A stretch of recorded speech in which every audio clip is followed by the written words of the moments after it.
The team at Santa Monica Studio put a lot of work into just like creating this sort of Norse world of God of War.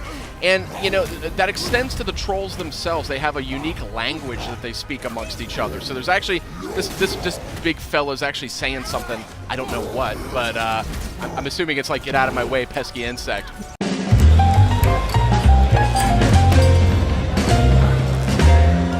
Hey guys, you got Sid here as well as Justin and Kristen. We're taking an exclusive look at God of War. This is footage you will not see anywhere else. And this is a troll you won't see in any of the other footage out there either. That is a nasty looking fellow. These trolls, goodness.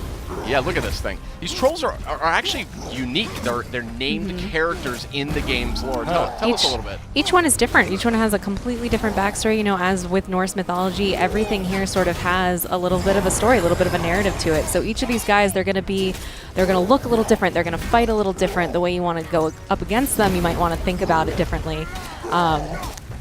Yeah, this guy looks a lot meaner. He's a lot more aggressive than the other enemies that we've seen. Now, an interesting fact, too, I mean, the team at Santa Monica Studio put a lot of work into just, like, creating this sort of Norse world of God of War. And, you know, that extends to the trolls themselves. They have a unique language that they speak amongst each other. So there's actually, this big fella's actually saying something, I don't know what, but I'm assuming it's like, get out of my way, pesky insect. But they got a bit of a chip on their shoulder because I think part of the backstory is that they've been betrayed by the gods, you know, and they have all these different cities and villages. And I'd be mad, too. They, you know, they're down to fight. Boy, this game just looks so good. Oh, some cool. Friendly pup. No, never mind.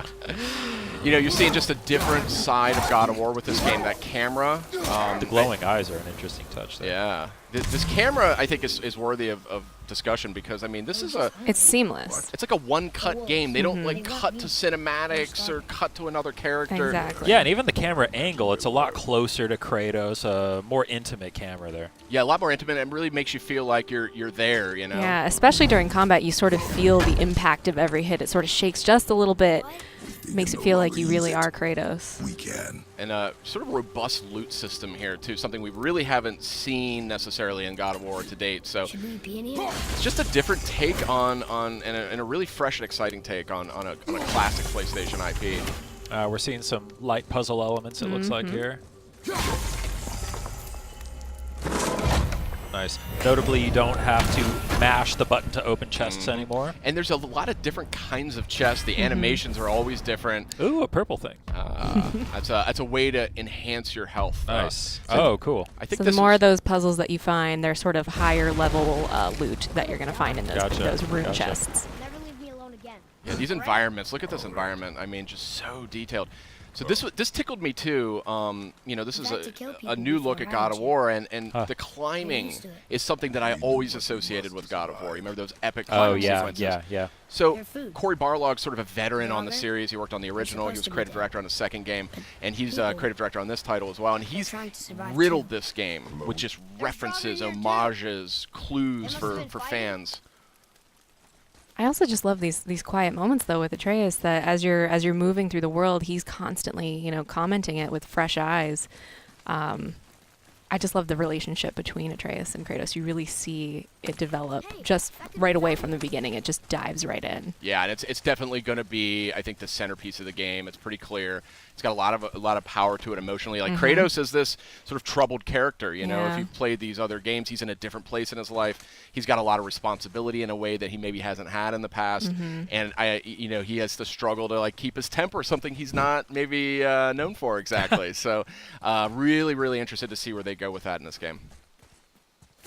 Yeah, it's interesting. It feels a lot more open, a lot more kind of catered to taking your time and exploring. Absolutely. Kind of punctuated by the fast action sequences. Has this been here all this time? Just beautiful. Why don't you help me up there? Oh, here we have you know, this Leviathan axe. This is the Kratos' new weapon of choice. It has a lot of impact in combat, but it also has some properties that sort of lend themselves to puzzle solving as well. Wait for me, boy. This fog is gorgeous. Yeah, that is some crazy looking fog there. Atreus! Well, hope you liked our exclusive sneak peek here at God of War. This is footage you won't see anywhere else, and we are all dying to play it when it launches on PS4 April 20th. See you next time.